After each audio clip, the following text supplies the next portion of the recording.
امن و محبت شان ہے مرکزی مسلم لیگ۔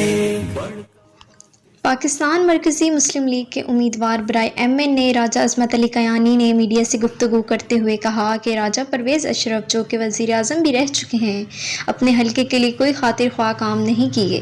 عوام نے انہیں ووٹ تو دیے لیکن راجہ پرویز اشرف نے اپنے حلقے کو ترجیح کی بجائے اور کاموں میں لگے رہے جو کہ حلقے کی عوام کی توہین ہے۔ راجہ عصمت علی کیانی نے کہا کہ یہ حلقہ کوئی یتیم نہیں ہے، میں اس حلقے سے کامیاب ہو کر تمام تر سہولیات عوام کی دہلیز پر مہیا کروں گا۔ حلقے کا کوئی بھی کام ہوگا اسے پہلی فرصت میں کروایا جائے گا تاکہ حلقے کی عوام کو پتہ چلے کہ حلقے کی عوام کی خدمت کیسے ہوتی ہے۔ مجھے امید ہے کہ اس دفعہ عوام ہمیں ووٹ دے کر کامیاب کرے گی۔